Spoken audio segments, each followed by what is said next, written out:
കാർമൂകിലേറെ കരേറുകിലും കാണുന്നില്ലേ മഴവില്ലതിന്മേൽ കരുതുക വേണ്ടതിൻ ഭീകരങ്ങൾ കെടുതികൾ തീർത്തവൻ തഴുകിടുമേ.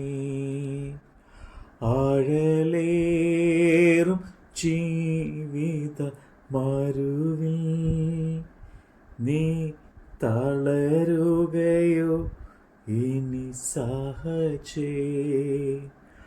ആഴലേറും ജീവിത മരുവിൽ നീ തളരുകയോ ഇനി സഹജേ.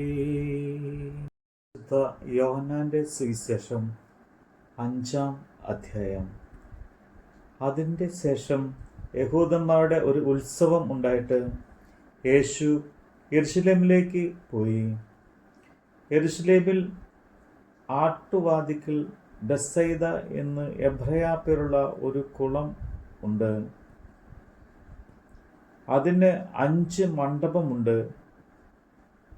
അവയിൽ വ്യാധിക്കാർ, കുരുടർ, മുടന്തർ, ക്ഷയരോഗികൾ ഇങ്ങനെ വലിയൊരു കൂട്ടം വെള്ളത്തിൻ്റെ ഇളക്കം കാത്തുകൊണ്ട് കിടന്നിരുന്നു. അതത് സമയത്ത് ഒരു ദൂതൻ കുളത്തിലിറങ്ങി വെള്ളം കലക്കും. വെള്ളം കലങ്ങിയ ശേഷം ആദ്യം ഇറങ്ങുന്നവൻ ഏത് വ്യാധി പിടിച്ചവനായിരുന്നാലും അവന് സൗഖ്യം വരും. എന്നാൽ 38 ആണ്ട് രോഗം പിടിച്ച് കിടന്നൊരു മനുഷ്യൻ അവിടെ ഉണ്ടായിരുന്നു. അവൻ കിടക്കുന്നത് യേശു കണ്ടു. ഇങ്ങനെ ഏറിയ കാലമായിരിക്കുന്നു എന്നറിഞ്ഞ്, നിനക്ക് സൗഖ്യമാകുവാൻ മനസ്സുണ്ടോ എന്ന് അവനോട് ചോദിച്ചു. രോഗി അവനോട്, യജമാനെ, വെള്ളം കലങ്ങുമ്പോൾ എന്നെ കുളത്തിലാക്കുവാൻ എനിക്ക് ആരുമില്ല. ഞാൻ തന്നെ ചെല്ലുമ്പോൾ മറ്റൊരുത്തൻ എനിക്ക് മുമ്പായി ഇറങ്ങുന്നു എന്ന് ഉത്തരം പറഞ്ഞു. യേശു അവനോട്, എഴുന്നേറ്റ് നിന്റെ കിടക്ക എടുത്ത് നടക്ക എന്ന് പറഞ്ഞു. ഉടനെ ആ മനുഷ്യൻ സൗഖ്യമായി കിടക്ക എടുത്ത് നടന്നു. എന്നാൽ അന്ന് ശബത്ത് ആയിരുന്നു. ആകയാൽ യഹൂദന്മാർ സൗഖ്യം പ്രാപിച്ചതിനോട്, ഇന്ന് ശബത്ത് ആകുന്നു, കിടക്ക എടുക്കുന്നത് വിഹിതമല്ല എന്ന് പറഞ്ഞു. അവൻ അവനോട്, എന്നെ സൗഖ്യമാക്കുവാൻ കിടക്ക എടുത്ത് നടക്ക എന്ന് എന്നോട് പറഞ്ഞു എന്ന് ഉത്തരം പറഞ്ഞു. അവർ അവനോട്, കിടക്ക എടുത്ത് നടക്ക എന്ന് നിന്നോട് പറഞ്ഞ മനുഷ്യൻ ആര് എന്ന് ചോദിച്ചു. എന്നാൽ അവിടെ പുരുഷാരമുണ്ടായിരിക്കയാൽ യേശു മാറിക്കളഞ്ഞതുകൊണ്ട് അവൻ ആരെന്ന് സൗഖ്യം പ്രാപിച്ചവൻ അറിഞ്ഞില്ല. അനന്തരം യേശു അവനെ ദേവാലയത്തിൽ വെച്ച് കണ്ട് അവനോട്, നോക്കൂ, നിനക്ക് സൗഖ്യമായല്ലോ. അധികം തിന്മയായത് ഭവിക്കാതിരിപ്പാൻ ഇനി പാപം ചെയ്യരുത് എന്ന് പറഞ്ഞു. ആ മനുഷ്യൻ പോയി തന്നെ സൗഖ്യമായത് യേശു എന്ന് യഹൂദന്മാരോട് അറിയിച്ചു. യേശു ശബത്തിൽ അത് ചെയ്തുകൊണ്ട് യഹൂദന്മാർ അവനെ ഉപദ്രവിച്ചു. യേശു അവരോട്, എൻ്റെ പിതാവ് ഇന്ന് വരെയും പ്രവർത്തിക്കുന്നു, ഞാനും പ്രവർത്തിക്കുന്നു എന്ന് ഉത്തരം പറഞ്ഞു. അങ്ങനെ അവൻ ശബത്തിൽ ലംഘിച്ചതുകൊണ്ട് മാത്രമല്ല, ദൈവം സ്വന്തം പിതാവായി എന്ന് പറഞ്ഞു തന്നെ തന്നെത്താൻ ദൈവത്തോട് സമമാക്കിയതുകൊണ്ടും യഹൂദന്മാർ അവനെ കൊല്ലുവാൻ അധികം ശ്രമിച്ചു പോന്നു. ആകയാൽ യേശു അവരോട് ഉത്തരം പറഞ്ഞത്, ആമേൻ ആമേൻ, ഞാൻ നിങ്ങളോട് പറയുന്നു, പിതാവ് ചെയ്ത് കാണുന്നത് അല്ലാതെ പുത്രന് സ്വയമേ ഒന്നും ചെയ്യുവാൻ കഴിയുകയില്ല. അവൻ ചെയ്യുന്നതെല്ലാം പുത്രനും ആവണ്ണം തന്നെ ചെയ്യുന്നു. പിതാവ് പുത്രനെ സ്നേഹിക്കുകയും താൻ ചെയ്യുന്നതൊക്കെയും അവന് കാണിച്ചു കൊടുക്കുകയും ചെയ്യുന്നു. നിങ്ങൾ ആശ്ചര്യപ്പെടുമാറ് ഇവയിൽ വലിയ പ്രവൃത്തികളും അവന് കാണിച്ചു കൊടുക്കും. പിതാവ് മരിച്ചവരെ ഉയർത്തി ജീവിപ്പിക്കുന്ന പോലെ പുത്രനും താൻ ഇച്ഛിക്കുന്നവരെ ജീവിപ്പിക്കുന്നു.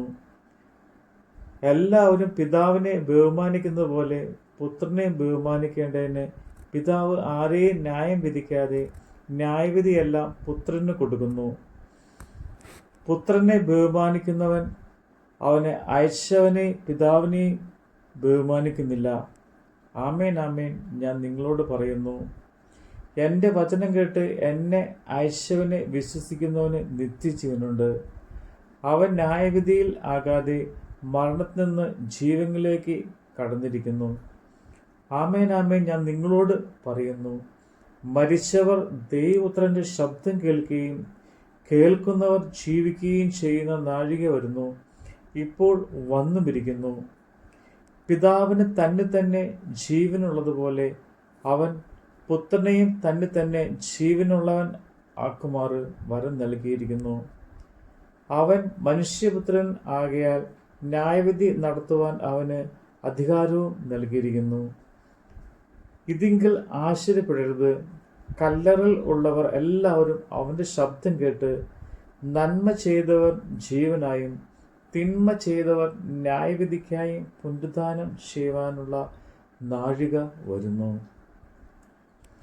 എനിക്ക് സ്വതേ ഒന്നും ചെയ്യുവാൻ കഴിയുന്നതല്ല. ഞാൻ കേൾക്കുന്നത് പോലെ ന്യായം വിധിക്കുന്നു.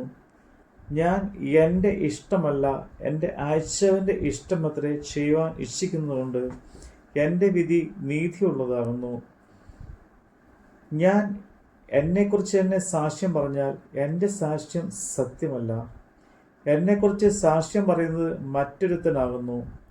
അവൻ എന്നെക്കുറിച്ച് പറയുന്ന സാക്ഷ്യം സത്യം എന്ന് ഞാൻ അറിയുന്നു. നിങ്ങൾ യോഹന്നാൻ്റെ അടുക്കൽ ആളയച്ചു. അവൻ സത്യത്തിന് സാക്ഷ്യം പറഞ്ഞിരിക്കുന്നു. എനിക്കോ മനുഷ്യൻ്റെ സാക്ഷ്യം കൊണ്ട് ആവശ്യമില്ല. നിങ്ങൾ രക്ഷിക്കപ്പെടുവാനത്രേ ഇത് പറയുന്നത്. അവൻ ജ്വലിച്ച് പ്രകാശമാകുന്ന വിളക്ക് ആയിരുന്നു. നിങ്ങൾ അല്പസമയത്തേക്ക് അവൻ്റെ വെളിച്ചത്തിൽ ഉല്ലസിപ്പാൻ ഇച്ഛിച്ചു. എനിക്കോ യോഹന്നാൻ്റെ സാക്ഷ്യത്തിലും വലിയ സാക്ഷ്യമുണ്ട്. പിതാവ് എനിക്ക് അനുഷ്ഠിപ്പാൻ തന്നിരിക്കുന്ന പ്രവൃത്തികൾ ഞാൻ ചെയ്യുന്ന പ്രവൃത്തികൾ തന്നെ. പിതാവ് എന്നെ അയച്ചു എന്ന് എന്നെക്കുറിച്ച് സാക്ഷീകരിക്കുന്നു. എന്നെ അയച്ച് പിതാവ് താനും എന്നെക്കുറിച്ച് സാക്ഷ്യം പറഞ്ഞിരിക്കുന്നു. നിങ്ങൾ അവൻ്റെ ശബ്ദം ഒരു നാളും കേട്ടിട്ടില്ല, അവൻ്റെ രൂപം കണ്ടിട്ടില്ല. അവൻ്റെ വചനം നിങ്ങളുടെ ഉള്ളിൽ വസിക്കുന്നതുമില്ല. അവൻ അയച്ചവനെ നിങ്ങൾ വിശ്വസിക്കുന്നില്ലല്ലോ. നിങ്ങൾ അയച്ച തിരുവെഴുത്തുകളെ ശോധന ചെയ്യുന്നു.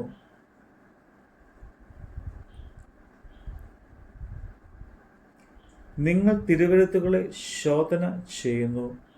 അവയിൽ നിങ്ങൾക്ക് നിത്യജീവൻ ഉണ്ട് എന്ന് നിങ്ങൾ നിരൂപിക്കുന്നുവല്ലോ. അവ എനിക്ക് സാക്ഷ്യം അറിയുന്നു എങ്കിലും ജീവൻ പ്രാപിക്കേണ്ടതിന് എൻ്റെ അടുക്കൽ വരുവാൻ നിങ്ങൾക്ക് മനസ്സില്ല. ഞാൻ മനുഷ്യനോട് ബഹുമാനം വാങ്ങുന്നില്ല.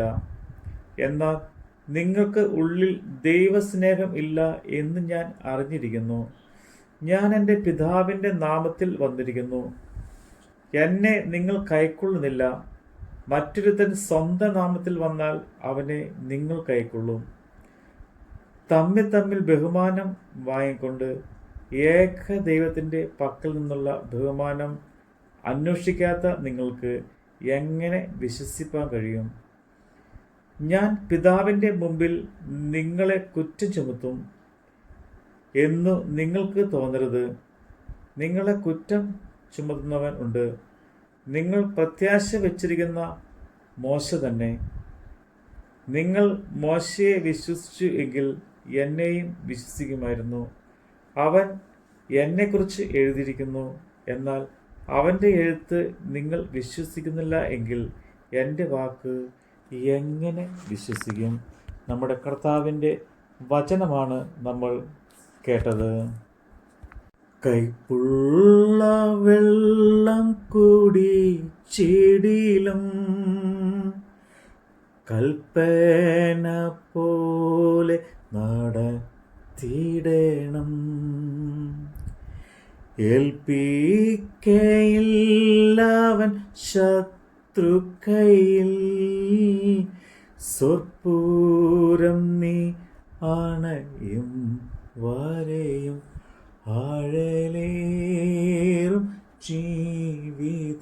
മരുവിൽ നീ തളരുകയോ ഇനി സഹജേ ആഴലേറും ജീവിത മരുവിൽ നീ തളരുകയോ ഇനി സഹജേ.